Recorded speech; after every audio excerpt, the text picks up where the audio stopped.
नमस्कार, आप देख रहे हैं सियासी पिच और मैं हूं आपके साथ वैष्णवी। लोकसभा चुनाव 2024 को लेकर एआईएमआईएम के अध्यक्ष असदुद्दीन ओवैसी का मास्टर प्लान तैयार। बिहार में कई मुस्लिम बहुल सीटों पर उम्मीदवार उतारने का लिया निर्णय। लोकसभा चुनाव 2024 को लेकर एआईएमआईएम के अध्यक्ष असदुद्दीन ओवैसी ने एक नया निर्णय लिया है।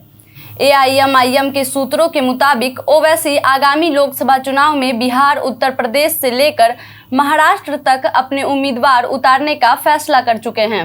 एआईएमआईएम की नज़र उन लोकसभा सीटों पर है जहां मुस्लिम मतदाताएं मेजॉरिटी में हैं। ओवैसी की पार्टी एआईएमआईएम बिहार में 7 सीटों और उत्तर प्रदेश में कुल 20 सीटों पर चुनाव लड़ने की तैयारी कर रही है।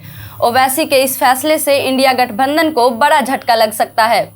लालू यादव की पार्टी राजद मुस्लिम और यादव वोटरों के समीकरण को साधने के लिए जाने जाते हैं, तो वहीं अब जब ओवैसी की पार्टी बिहार में 7 मुस्लिम बहुल लोकसभा निर्वाचन क्षेत्रों में अपने उम्मीदवार उतारने का फैसला ले चुकी है, तो राजद और कांग्रेस के वोटों में भारी सेंधमारी हो सकती है।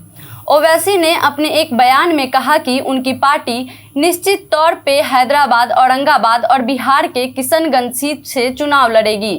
उन्होंने आगे कहा कि पार्टी की बिहार और उत्तर प्रदेश यूनिट में अधिक से अधिक सीटों पर चुनाव लड़ने की डिमांड उठ रही है, तो वहीं महाराष्ट्र के मुंबई और मराठवाड़ा से भी चुनाव लड़ने के बारे में सोचा जा रहा है। हालांकि आपको बता दें कि एआईएमआईएम ने इस बार पश्चिम बंगाल से चुनाव नहीं लड़ने का फैसला लिया है। एआईएमआईएम के प्रमुख असदुद्दीन ओवैसी बिहार पर पैनी नज़र बनाए हुए हैं। लोकसभा चुनाव 2024 में ओवैसी किशनगंज के साथ ही कटिहार, पूर्णिया, अररिया, दरभंगा, मधुबनी और गया से अपने उम्मीदवार उतार सकते हैं। वहीं गठबंधन के लिए एआईएमआईएम मायावती की पार्टी बसपा से बातचीत में लगी है। वैसे बता दें कि बसपा के साथ मिलकर चुनाव लड़ने का अभी फैसला नहीं लिया गया है, परंतु अगर दोनों पार्टियां बिहार और यूपी में साथ आती है तो इंडिया गठबंधन के लिए बड़ी मुश्किल खड़ी हो सकती है। एक तरफ जहां ओवैसी मुस्लिम वोटरों को अपने साथ खींच सकते हैं, तो वहीं मायावती की बसपा की पकड़ दलितों के बीच मजबूत है, जिस वजह से इंडिया गठबंधन के दलित वोटरों में भी सेंधमारी लग सकती है। आपको बता दें कि 2020 के चुनाव में भी बसपा और एआईएमआईएम ने साथ चुनाव लड़ा था। 2020 बिहार विधानसभा चुनाव में एआईएमआईएम ने बिहार के सीमांचल क्षेत्र में कुल 5 सीटें जीती थी, जिसमें किशनगंज लोकसभा क्षेत्र में बहादुरगंज, कोचाधामन, अमौर और बायसी तथा अररिया से जोकीहाट विधानसभा क्षेत्र शामिल है। मगर बाद में आरजेडी ने 5 में से 4 विधायकों को अपने साथ मिला लिया था, जिसका बदला ओवैसी लोकसभा चुनाव में बिहार में अधिक से अधिक सीटों पर अपने उम्मीदवार उतार कर लेना चाहते हैं।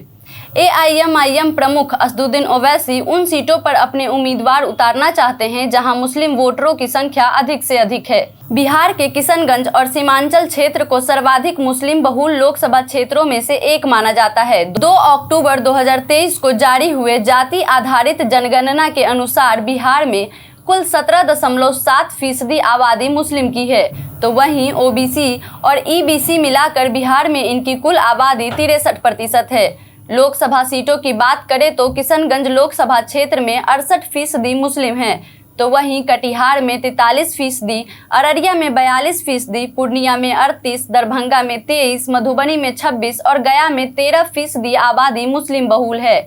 यही वजह है कि एआईएमआईएम के प्रमुख असदुद्दीन ओवैसी की नज़र इन सीटों पर है। तो वहीं यूपी में एआईएमआईएम के प्रवक्ता शौकत अली के मुताबिक पार्टी उत्तर प्रदेश में इस बार 20 सीटों पर चुनाव लड़ सकती है, जिसमें संभल, मुरादाबाद, अमरोहा, बिजनौर, कानपुर, जौनपुर और सहारनपुर जैसे लोकसभा सीटें शामिल हैं।